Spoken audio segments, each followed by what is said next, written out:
शायद हजारीबाग के हिस्ट्री में भी पहली बार है कि कोई इंडिपेंडेंट कैंडिडेट 1.5 लाख से ज्यादा वोट लेके आए हैं। शायद, क्योंकि हमारा जानकारी है हजारीबाग के, लेकिन हमारा अनुमान है कि शायद हजारीबाग के इतिहास में भी ये पहला अवसर है कि कोई इंडिपेंडेंट कैंडिडेट और पहली बार लोकसभा का चुनाव, और तो ये कहीं ना कहीं बहुत बड़ा बात है। धोनी के बहुत आशीर्वाद मिल रहे हैं, इस आशीर्वाद के काबिल धोनी के बहुत बहुत आभार व्यक्त कर रहे हो। ठीक है, बहुत बहुत धन्यवाद व्यक्त कर रहे हो, क्योंकि आज 24वें साल में हमने प्रवेश करने पर झारखंड राज्य अलग है। आज इस राज्य के अगर अलग अलग बात करें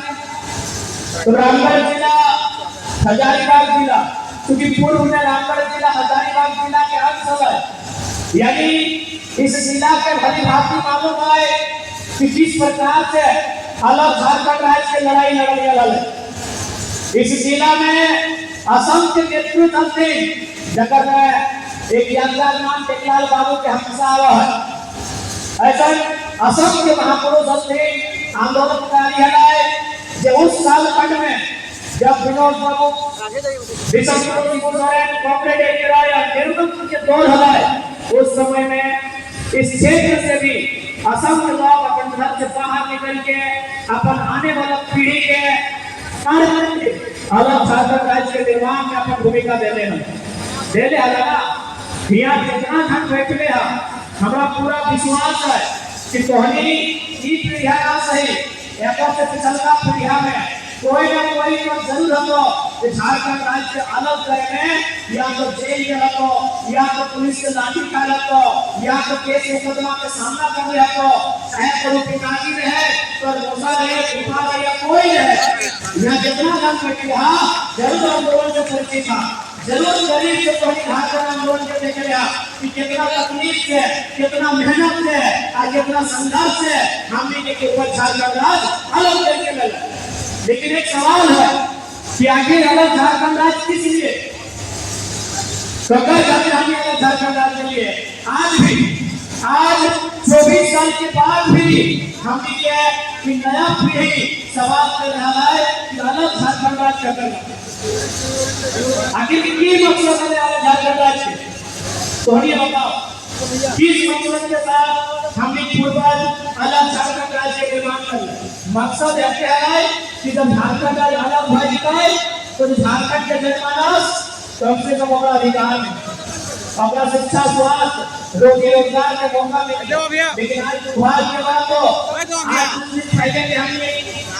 स्टेटमेंट पढ़ा है, अगर में बकायदा हाई कोर्ट के स्टेटमेंट है, रील्स से चेतावनी है कि यदि आप स्वास्थ्य व्यवस्थाओं में सुधार नहीं कर सकते हैं, मरीजों का बेहतर दवाइयों की व्यवस्था नहीं कर सकते हैं, तो आपको चलाने का कोई उद्देश्य नहीं है। बताओ, आज के सबसे बड़ा स्वास्थ्य व्यवस्था आज ऊपर पे हाईकोर्ट सवाल खड़ा कर रहा है, तो बताइए झारखंड किसके लिए किस लिए झारखंड का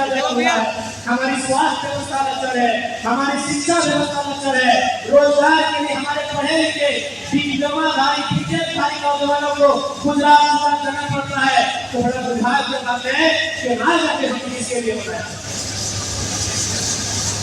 न हमारे पास स्थान नीति है, न हमारे पास नियोजन नीति है, और न हमारे पास विस्थापन नीति है। आज अगर विस्थापन की बात करें तो सीसीएल का एरिया है, विस्थापन यहाँ हर एक घर विस्थापन से प्रभावित है। और अगर विस्थापन की बात करें तो हमारे धनबाद कहावत कहा जाता है कि धनबाद के त्रिकुटा से रामगढ़ के धनकुटा तक जो उजड़ने का दौर हमने देखा है, हमारे गांव को उजड़ने का जो दौर देखा है, विस्थापित होने का जो दौर देखा है, आज उसी दौर में हम जी आज भी वही समस्या हमारे सामने है, आज उन समस्याओं का निराकरण नहीं हो पा रहा है। तो भाई ये सवाल और पुख्ता हो जाता है, ये सवाल और मजबूत हो जाता है कि झारखंड किसके लिए होगा, किसके लिए झारखंड बना है? क्या किसी परिवार विशेष के लिए बना है? बताइए, क्या किसी परिवार विशेष के लिए राज्य बना है? और या इस राज्य के तमाम 3.25 करोड़ 3.5 करोड़ का जो जनसंख्या है उसके लिए राज्य बना है? आप ये सवाल और आज जितने लोग यहाँ हैं, मैं आपको स्पष्ट कहना चाहूंगा,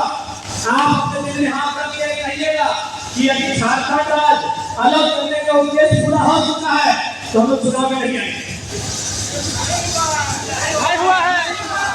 नहीं आएंगे हम लोग चुनाव में, नहीं लड़ना चाहिए हम लोग इलेक्शन, क्योंकि हम लोग विधायक सांसद बनने नहीं आए हैं। पहला बात हम तो कहेंगे यदि विधायक सांसद बनना होगा तो आज दिल्ली के लोकसभा में हमारे साथ हमारे बड़े साथी भी मेंबर ऑफ पार्लियामेंट का शपथ ले रहे होते। दोनों राजनीतिक दलों ने हमें सीधा ऑफर किया था कि आप कवरेज काम हम मैनेज करेंगे, हमें 3 सीटों को चुनने का अवसर दिया था कि आप 3 सीटों में 2 सीट चुनिए, एक में आप खुद लड़िए और एक में अपने किसी लड़के को लड़ाइए। और पढ़े लिखे नौजवान है हमारे पार्टी में जितने भी चुनाव लड़े, चाहे देवेंद्र जी है चाहे संजय जी है, सब पढ़े लिखे नौजवान है। अगर हम लोग केवल 2 दिन का समय लेते हैं और एक बार फीडबैक लेते हैं, हम लोग तीसरा दिन बोल देते हैं कि इस पार्टी के साथ जाने से हम लोग व्यक्तिगत चुनाव जीत जाएंगे और आपसे भी छुपा नहीं। आज 5 सीटें किसके पास आई और 9 सीटें किसके पास आई, आपसे छुपा नहीं है। दोनों पार्टियों को सीधा ऑफर था, दोनों पार्टियों को हम लोग को सीधा ऑफर था लोकसभा चुनाव लड़ने का, लेकिन हमारा मकसद एमपी बनना नहीं है, एमएलए बनना नहीं है, हम लोग इस व्यवस्था को बदलने आए। इसीलिए हमने पहला सवाल यही किया है आपसे कि यदि झारखंड अलग राज्य करने का उद्देश्य पूरा हो चुका है, जिस उद्देश्य के साथ झारखंड राज्य का गठन किया गया था, यदि वो उद्देश्य पूरा हो चुका है तो हम लोग वोटिंग में नहीं आएंगे, हम लोग चुनाव में नहीं आएंगे। लेकिन अगर नहीं हुआ है तो हम लोग एक बार आपसे आह्वान करेंगे, आपसे एक बार निवेदन करेंगे, आपसे एक बार अपील करेंगे कि एक बार मौका देने का कष्ट करें।